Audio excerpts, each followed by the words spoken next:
Hi, everybody. Hey. Thank you. This is so cool. This is like my birthday. I feel like I have so many friends here. I want to thank Elvis first, who came to me. I've done some readings that Elvis sponsors here, that Jason Reitman puts together. Which, if you haven't seen, come and see the live readings of movies, and it's so fun. And he was like, if you ever want to come, if you ever want to do the show or you have anything, let me know. And I was like, oh, I'm fucking coming to you. And I did the show last year, and then he was kind enough to offer up the space to do this tonight. And I gotta say, like, you know, you do these shows and you live in a bubble and you make them and you work really hard on them, and then to be able to show them live to your friends and really smart, very handsome, attractive, beautiful people is really exciting. Are we unbuttoning? Yeah. Okay. I'm gonna go cash on this. Yeah.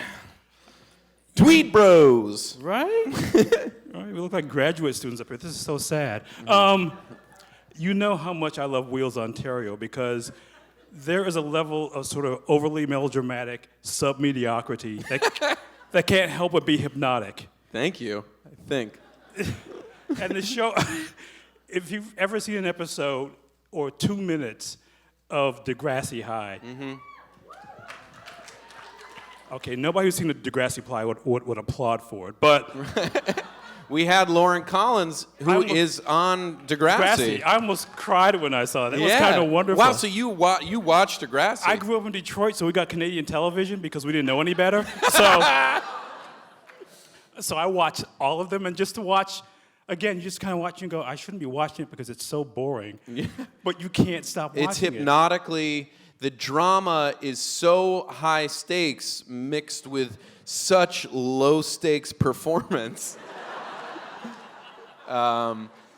It was John Daly, who is coach teacher, Gene Creamer's Peter Paparazzo, has, I guess, been obsessed with Canada forever, and Joe Mandy, who's another writer on the show, he I guess watched Degrassi, and then our editor, Dan Longino, is obsessed with Degrassi. And I think was psyched to edit the show, and then we handed him this, and he literally came all over his keyboard. There's maple syrup everywhere, is that what that was? So to speak. But my favorite is the horrible music Dan has chosen to play throughout it. It's great. Not only that, but the thing that each cut is like 2 seconds too long. Oh, yeah. So I mean, sit on it. I mean, it's Canada. They got to kill time. You know what I mean? But what I love about the show, too, and I've told you this, and you as a performer, is the level of commitment that, you know, as playing Brian, playing Michael, there's no difference between the two of them. He doesn't understand that you can act a character, that you should just be yourself in front of the camera. Yeah, no. Yeah, no, Brian's a very limited actor. I'm looking forward to his meltdown. How would you tell? Yeah. I think adding the Show Us Your Songs Toronto this year was really fun to just keep expanding that world out. To just see like how boring, like the show airs at 4:00 on Sundays. Like it's so stupid. But Brian is similar. But what's fun to play even in that is Brian Lacroix's dynamic with Gene Creamer's. Gene, who's been on that show forever, and then, I mean, fucking Daly came up with the name Gene Creamers. But to see them have that dynamic is where it really starts to get fun. Is playing that, like, Brian's itching to get out of that show. Gene is locked in this prison of Wheels Ontario, and seeing them with a French Canadian contortionist, just hanging out. I don't know because you know there's a show called So You Think You Can Dance, Canada. Oh, really? There really is such a show. Oh, I love it. Just seeing that, it's like, oh my, if you've ever watched an hour of Canadian TV where even the people in the commercials seem bored doing the commercials. Fuck you, Canada. No, but the coolest thing is I went up to Montreal for the comedy festival, and we showed I think we showed like the first beat of this, and they loved it. They were so excited. I think partly just to be acknowledged. And I don't mean for this to be a Canada bashing thing, but you know, let's call a spade, you know what I mean?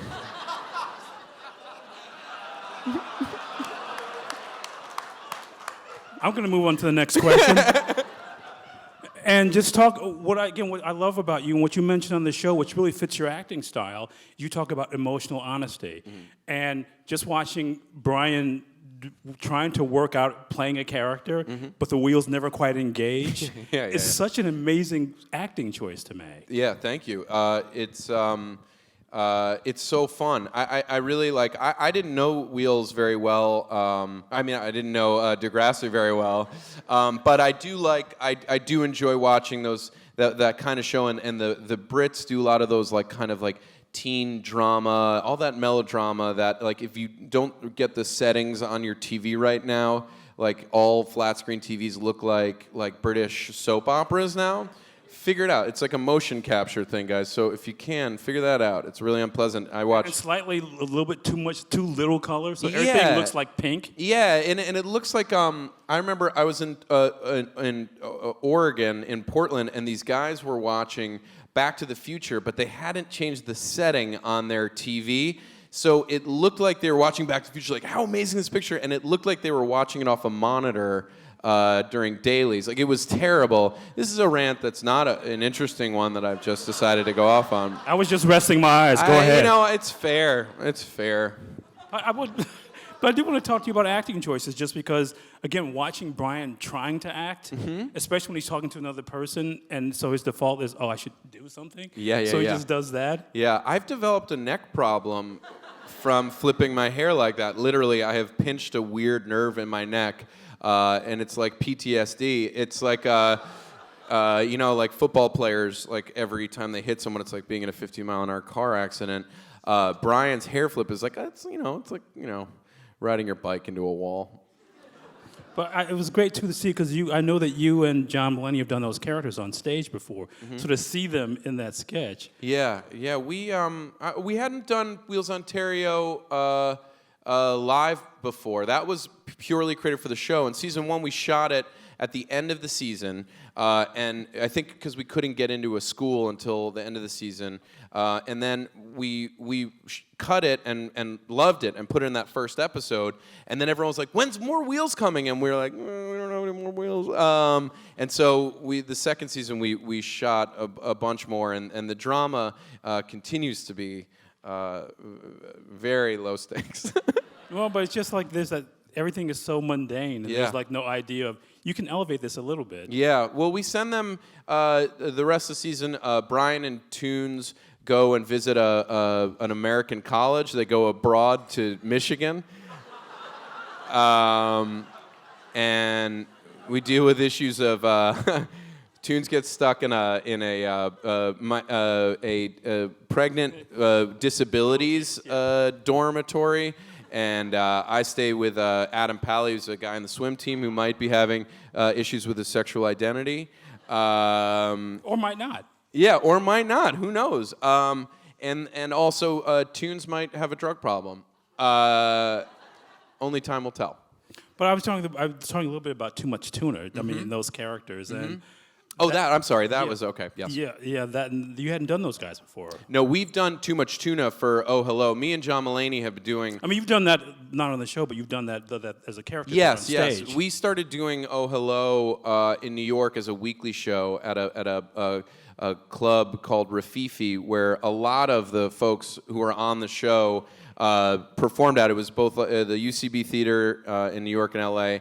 And well, that's why I saw you do the UCB Theater, and this just because I mentioned this to you when I had you on. Yeah. And you said you're going to be doing them at some point in the show. Yeah, it was the most. So we did that, and John and I hosted this weekly show where we would just do that every week, wearing the same turtleneck sweater and blazers, and we would end each opening bit by drinking like a different drink.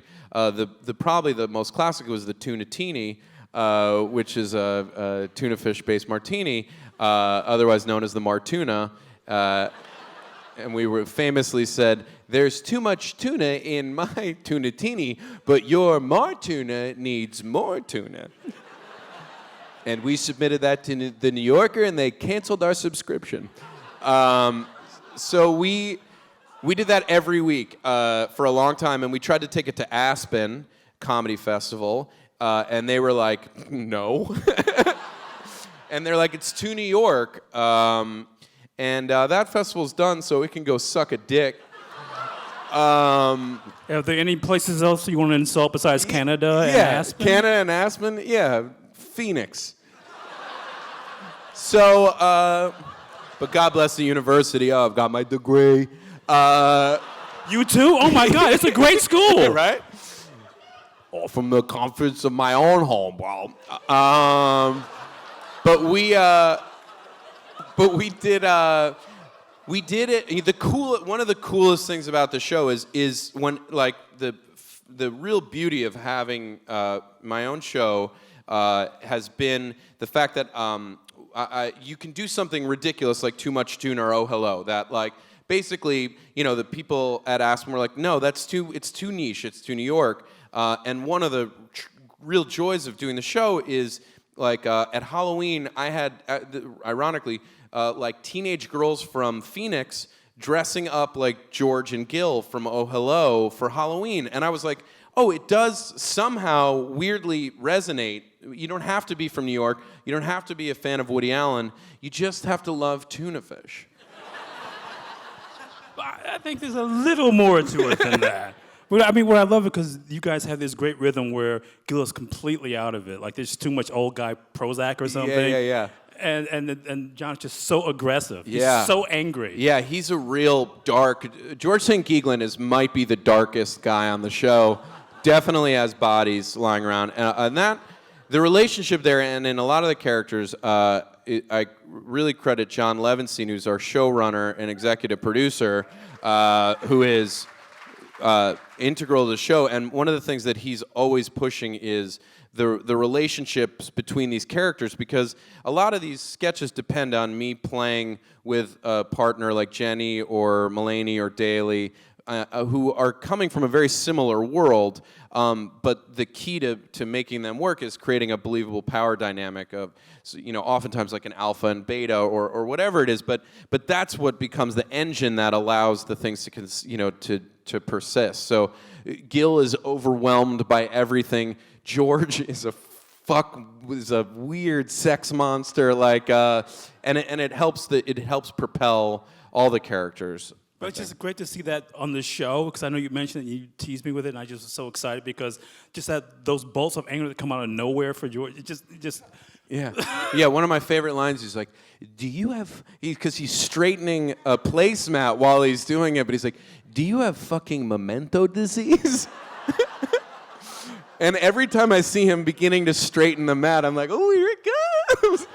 And he starts, and then he explodes because you keep saying the same thing over and over again. I love it. But it's great too because that sort of gets to the thing that you bring to so many of these characters, and you really get to see it in the opening publicity piece on the first episode, which you play so many characters who don't pay attention to anybody else, and it becomes a crisis point because Liz just lets Denise escape with this child molester. Yeah. But that alleged. Forte was great in Nebraska. And great in this too. And he is. You think, what kind of publicist is she? She thinks this guy's a real photographer. She don't give a fuck. But it's that thing some of these characters you play do. They have this kind of, with the exception of maybe Brian, but even he has it in his passive-aggressive way, that sort of intersection of like arrogance and delusion, where they're completely lost in their own heads. Yeah, I think that, I think that to me is where a lot of comedy lies, is in people's lack of self-awareness. And so they expose themselves, like they sort of hang themselves. And I think that's really always super fun to play. And the nice thing about Mikey, the nice thing about Mikey and Legs is he's actually quite genuine and very sweet. Like he's not a kind of a monster of a guy, but as we start to see Brian, you're like, oh, maybe he is, but it feels it's still beyond him, like he's being sort of shuttled into this virginity loss contest. And Bieber's a monster. But it's not his fault entirely, No, I mean, just the idea of a Canadian imitating another Canadian. I mean, there's just so many weird levels of like... Drake did it. Drake got out. He's half American, so it's okay for him. He's half Jewish, too, let's be honest. Oh.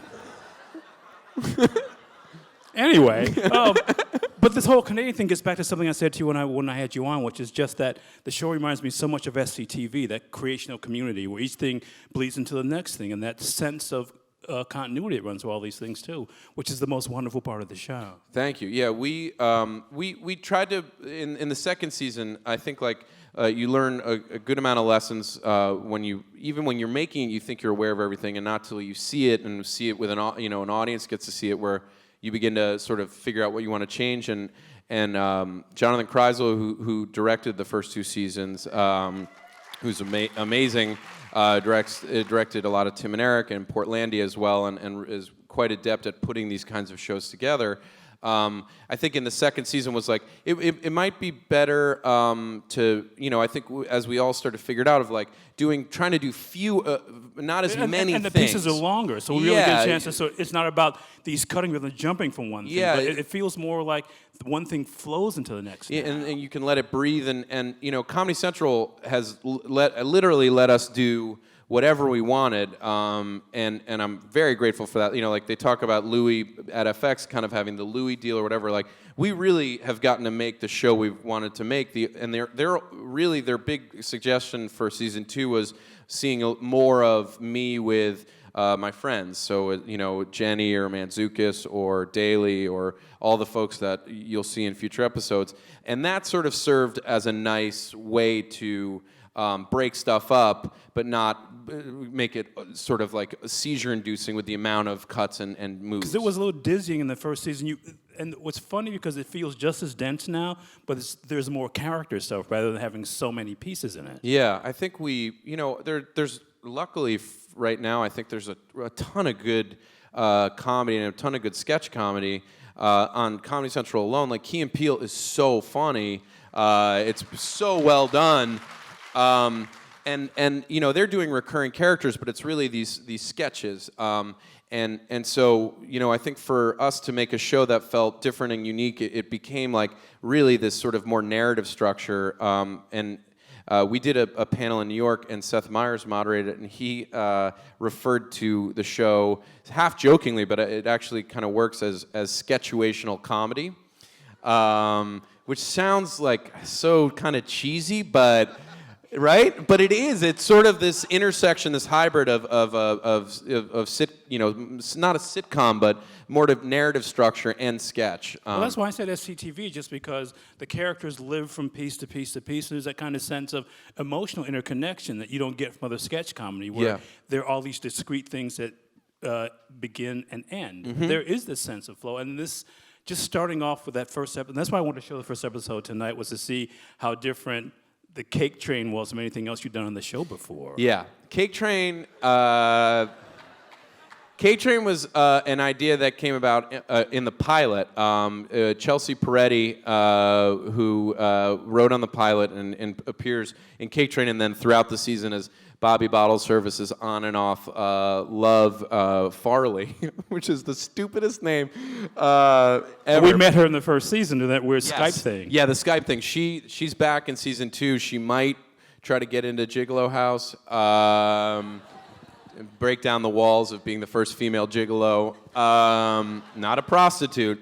And so she had this idea. She was like fascinated with Cake Train. She was like, it's like these people are working and then they hear something and they take off. She would just be like, and then run out of the room, and then there's a guy throwing cakes off a train, and then they eat them in like orgiastic enjoyment. And so we were like, well, let's make Cake Train. And our producer, Inman Young, who is the coolest, calmest fucking dude in the world, was like, no, we can't make Cake Train. That's like a that would be about half of our budget for the pilot. And we're like, fuck you, man. And so we didn't get to make it, and then we tried to make it in season 1 and couldn't figure it out for season 1. It was just prohibitively expensive to get a moving train. And to Kreisel's credit, he's like, we can't do it with it. The train has to be moving. Where did you shoot it? We shot it in Fillmore, which is like an hour away. And it's like orange orchards and meth. And so season 2, it was like a mandate. Like day 1, it's like, yeah, publicity, yeah. No, how are we going to get K-Train made? And so from that point on, it was like we had to think it out throughout the season. So it's like, oh, we're in a house with a bathroom. We'll shoot a woman running out of the shower. We're in an office space. We'll shoot Chelsea in the opening bit. We're in a park. We'll shoot Sarah running in track, leaving. We'll have Noah smoking pot and running off. And then we shot. And then it was like, all right, we got the train, and it's like the most expensive sketch that we did. Sorry, Comedy Central. They didn't really want us to do it. So, but we decided we're going to do it. But then it was like only half a day. So the question was like, how do we? And that's part of the fun of sketch, I think, is like, and making any show or movie is the problem solving. There's a problem, and it's like, what can we do to end it? So all of a sudden we were like, all right, well, we have a train, and we got half a day to shoot. What if we shot the Wheels on Terry with a Mikey Enter to Win video on a train to give it the production value? And it's like, all right, we'll shoot it on a train. None of these videos ever make any fucking sense anyway, so put it on a train. So and the hip-hop dancers by the track. You're speaking about slavery there, aren't you, brother? Exactly. Enter to Win is the 12 Years of Slaves of parody Bieber videos. Because we're all slaves to consumerism. No, we're not all slaves, brother. Let me help you with this. Okay. But I just thought, again, that just that sheer absurdity of even going back to the train. Yeah. But just starting, and the reason, again, I wanted to show this, that first episode was just, you don't make your entrance until the end of the piece. Yeah. Which I thought was a pretty audacious thing to do on your show for the second season, to not be there the first 3 minutes of the show. Yeah, I don't have an ego. What's the name of the show again? I'm sorry. It's called KROLL SHOW. Okay. But I just Named after my dad. But I just thought it also gives you a chance to bring another kind of filmmaking style without all the zooms and the kind of the weird like rack focusing that you get from reality TV. Mm-hmm. It gives the show a chance to sort of take a deep breath before you start. Yeah, I thank you. I like that. I think that the people have talked about the show in a very nice way, that it's kind of a constantly making fun of reality shows. But if you watch the show, there's actually quite a bit of really cinematic stuff going on. I mean, we consider Wheels to be cinematic, but no, it's not. But the camera looks nice.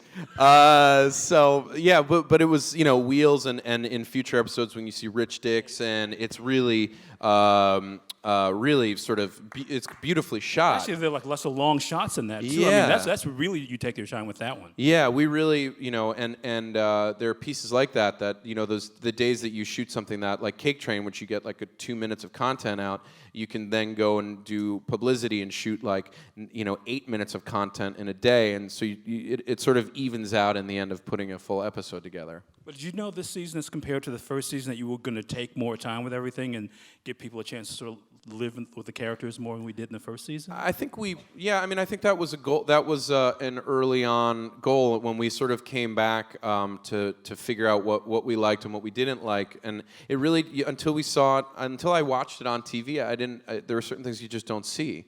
And that's the fun thing about TV versus films, which I've done almost 3 of. For under 4 minutes of performance, but it is that you can just keep revising and keep polishing and changing, versus a film. It's like the film is done, you put it out into the world. There's something beautiful about that, but with TV, it's this living, breathing organism, and it's never. You never have to just be like, all right, well, that was it. Hopefully you get more shots. And even within the season, Levinstein was pushing earlier on to leave a few, at least like a third of the scripts until we got into production, because as we start to make the season, we start to see what characters and storylines are interesting, or locations pop up, and it allows us to be mobile and really be organic and let everything kind of mutate. I have to say, just getting back to my favorite thing that you do so well as a performer is that kind of sense of these people not listening to anybody, but watching you do your Liz with basically two versions of Jenny as as Liz and then Denise. Which Oh, fucking Denise is... that delivery of, what the heck? Yeah. Oh, it's a revelation. It's the funniest. I don't think it's in there, but her T-shirt says Denise.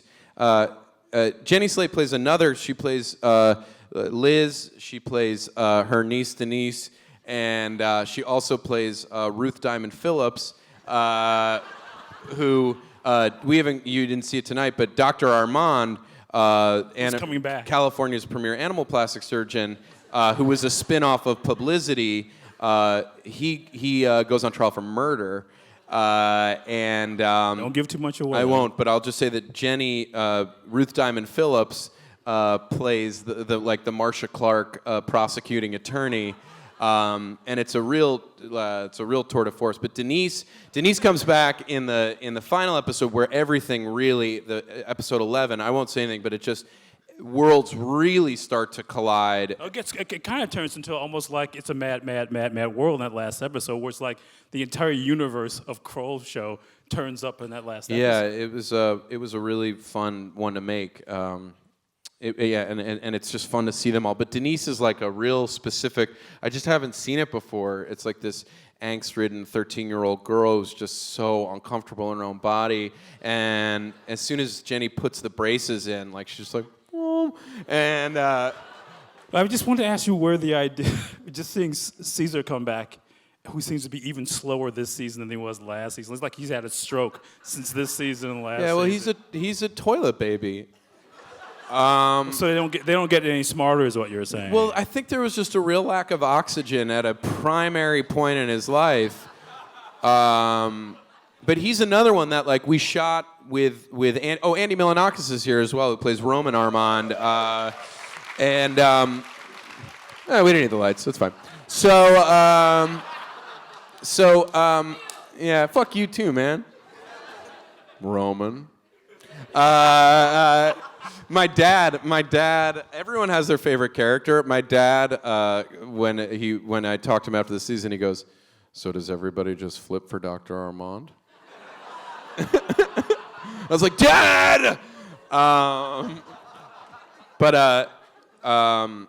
had some point that, it was just that Denise's shirt, it says Denise, and then there's a microphone and there are music notes, and then the mic cord ends right here. And I'm like, why isn't there like the rest of the mic cord? And she's like, oh, no, it's not what I want. Like, she freaks out, like it's this ongoing thing that the cord doesn't continue. And it's those kind of details that, like, Jenny and John and Jason, like, everybody brings to the show, that it's like there's just such a specific, hopefully everybody has such a specific point of view and knows their likes and dislikes, that that's where it gets really fun to play and improvise. And yes, you're talking about Caesar, that he is a little toilet baby in all of us. He was on Roman's Empire, the spin-off. He got his spin-off. Yes, Dr. Armand as Armand of the House, and then that spins off into Roman's Empire, and then that spun off into Caesar's Palace. And we shot Caesar's Palace, and the editors were like, Caesar's great. And we were like, oh, because he was just sort of a side character. So then it was like, well, let's build more for Caesar. And then it became, we had an ice rink to shoot whirling, the wheelchair curling in Wheels, Ontario. Yeah. So then we had an ice rink for half a day. So it was like, well, what do we do with the other half a day? And it was like, well, let's shoot like a dating reality show like Shipmates, and we'll call it Ice Dating.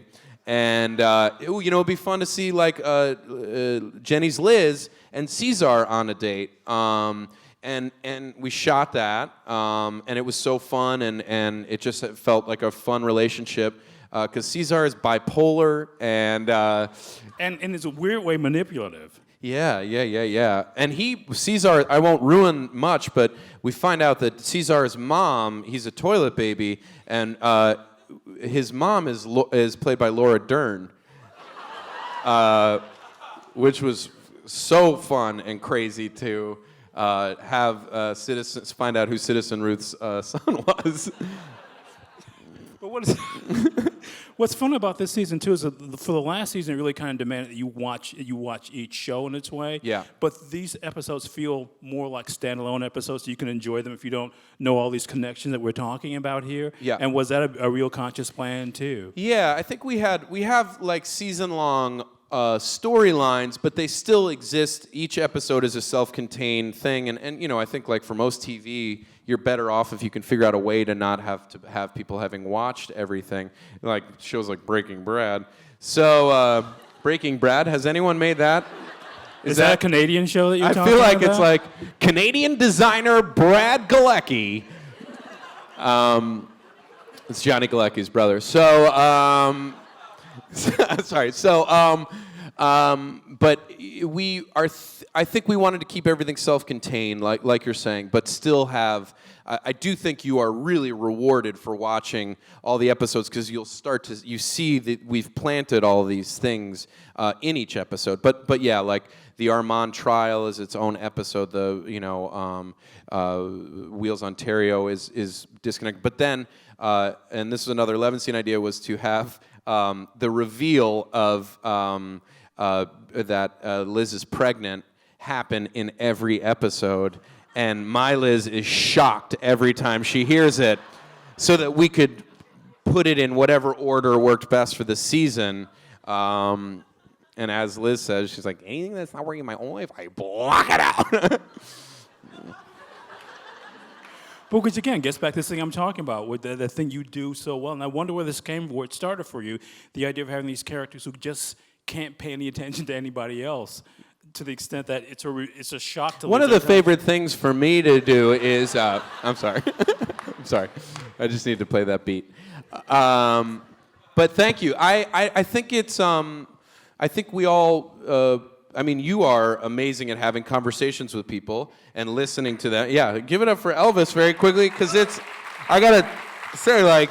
Thank you for browbeating them into applause like that. By the way, David Wayne started that applause. So, Role Models out on DVD. So, but to be honest, it's like I listen to your show. So talking seriously about Wheels Ontario is a real trip. So, but I think it's like you have conversations with people. You're constantly listening to people. Some people are probably listening to you, and other people come in and are just like, here's what I got, here's what I'm playing with. And I think we all observe those people, and they in real life, they drive me crazy. So I think to be able to make fun of people who just aren't listening is really fun. And I think the key to one of the first things you learn at UCB is to just listen. Because you just want so you can have as much information as possible. And then the goal is to gather that information and then pretend like you haven't heard any of it. They're not all going to be gold, guys. This will be cut down. No, it won't. But I think that's because it's just seeing you on stage. I just think that's where it really creates tension with these characters who are on this train. And again, they're all people who lend themselves to reality shows, because the people you watch on reality shows get in these fights because they don't listen to anybody else either. Yeah. So it's kind of a perfect thing to bring into this milieu, isn't it? Yeah, I think when you watch reality shows, what's crazy is that reality shows are so produced. In a way, I find more scripted than the stuff we're doing, or very similar, where it's like, something like doing stuff like The League or KROLL Show, where we're given, like, we have a script on our show, but we're still given a lot of freedom to improvise. And I think a lot of reality shows are like that. Like, the real travesty of Duck Dynasty is that people think it's a reality show. I don't mean that, so I'm going to take that one back. But it is like, it's so produced, and yet the people on reality shows are so stupid that they still seemingly get truly worked up in their emotional honesty. that they know that this is a beat. Like, they're like, all right, we got to go to the store, and then Tom's got to forget his credit card. But then he's like, I can't believe you fucking forgot your credit card. Like, I think those people on The Bachelor are, like, heartbroken for someone they've hung out with once for, like, 20 minutes with 30 other people there. But it's just, what you're talking about is this thing that happens. You really do a beautiful job of satirizing, and not parroting, but satirizing on the show. It's that thing that happens to people when they're on camera, where they feel they have to act in a certain way, and this is what you're talking about. Yeah, and it is weird. I think I'm blown away that people are like, so what we're gonna want you to do in this is really, really let your husband have it, and people are like, oh, okay, you know, like there's a camera, okay, great, and they really let him have it.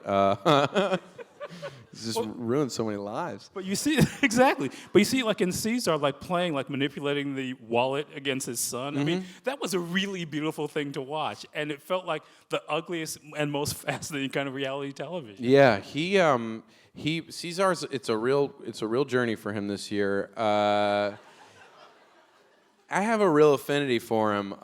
Yeah, I really do. I think he like. I think he's one. I mean. You know, some people out there might say that he's got a garbage brain, but like I think he's just like he's a real failure of the the American medical system. I think he's bipolar. I think he's got real swings, and I think he's thrust onto a show as you watch the show. Like he's thrust onto this Dad Academy show, and he's being sort of maneuver around. He's still a kid, and he's gonna have a kid. He's gonna have his own kid, and he's dealing with a lot. And we shot the finale of Dad Academy on the last day of production, and I'm sitting there, and I'm like, I just don't want to be on TV anymore. And I was like, oh my God, like there's no character here. I'm just losing my mind. I was just getting real randy. Do you have a character that really, besides Caesar, really speaks to you? I mean, somebody who really kind of, because again, I find that character to be so weirdly real because of the way he can work people who think he's stupider than he actually is. Yeah. Is that really kind of? You know, this all sounds pretty cheesy, but I think there's like some of me in all of them. You know, like. I think like I do love my mother, so I think Bobby's I think Bobby's kind of a sweetheart and a very emotional, like I am, as you saw before. And Liz is weirdly one of the easiest ones for me to improvise as. Because? I don't know, maybe because I'm just like a fucking bitch. Like I don't know. I'm very. I mean, I've met and grew up with a lot of Liz's, and I've been around them for a long time.